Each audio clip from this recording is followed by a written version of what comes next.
You're not hearing this by accident. God is saying to you, you're stronger than you think. You're bigger than what you're up against. You were created to overcome, born with what you need to defeat what's trying to stop you. You may feel weak, intimidated, overwhelmed. That's okay. God made us with feelings. I'm not saying don't feel things. I'm saying don't let feelings have the final say. Don't let your feelings run your life. You have to go by what you know, not by what you feel. When you're weak, you need to say, I am strong. When you feel overwhelmed, you need to say, I can do all things through Christ. When you feel intimidated, you need to say, I am a mighty hero. When the pressure feels too much, you need to say, I am well able. I can handle it.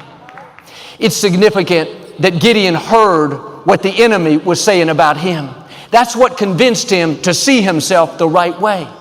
If you could hear the enemy talking about you, he'd be saying, that's William. Don't mess with him. He serves the Most High God.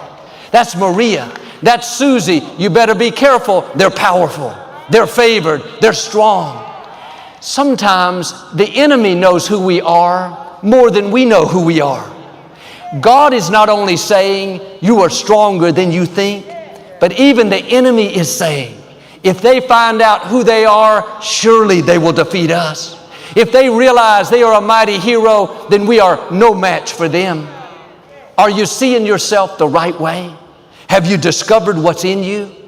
That situation that seems overwhelming, that pressure that feels unbearable, it's not there to defeat you, but to help you discover strength that you didn't know you had. You're not weak. You're not at a disadvantage. You're a mighty hero. You are a man, a woman of fearless courage. And the pressure on the outside may be great. Other people may not be able to take it, but God knew you would face it. That's why, like that little fish, He's already given you what you need, not just to survive. That's one thing. We make it through life burdened down, feeling unbearable. You weren't created to survive, but to thrive. When things that should be unbearable, you've tapped into strength that you didn't know you had. You still give God praise. You still shine at work. You still accomplish great dreams. Don't go your whole life and never discover what's in you. You are stronger than you think. Do you know why you want to yield to the separation? Do you know why, even though it feels hard to sever that relationship you ain't got no business being in, or severing that interest in that ambition or that endeavor that you know is the wrong road that you've been walking down? The reason why you do it is because in the place of separation, God has already made plans to sustain you. He has already made plans to make sure that even if everybody else is thirsty, in that place, you will know what it's like to be sustained by the hands of your great God. And you're going to need that because, listen, Mount Carmel is coming. It's coming for you and it's coming for me, where we're going to be called to a position where we're surrounded by people, but actually we're all alone because we're the only ones that are willing to stand for righteousness in the midst of the darkness. You're going to need to have a track record of what it's like to be sustained by the hands of God so that you can have confidence when you're on the Mount Carmel of your experience. God says to Elijah, I got your back. I've already made plans to sustain you. So yeah, you might be a little bit lonely in the place of separation, but it's when you're lonely, you see what it's like to have God as your friend. It's when you are tired that He becomes your strength. It's when you are hungry that you experience the bread of life. It's when you are insecure, you discover what it's like for Him to sustain you as your security.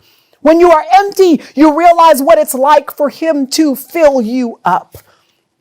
You learn what it's like to trust in the sustaining power of your great God. He becomes your provision and your provision alone. And in this increasingly post-Christian culture, you're going to have some backbone that draws on the power and the strength and the sustaining power of your God.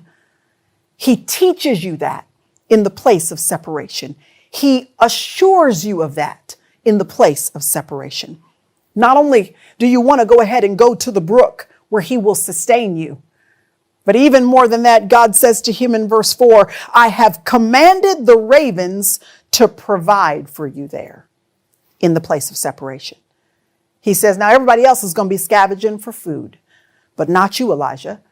If you will trust me and entrust yourself to the place that I have called you to, severed away from things, and it makes you particularly uncomfortable because you're away from habits and patterns and peoples and perceptions of what you thought your ministry and life would look like, Elijah, if you will separate yourself, not only will I sustain you there, but I'm going to do something more than that. I'm going to flat out surprise you with how I'm going to bring bread and meat to you in the morning, he says, and bread and meat to you in the evening.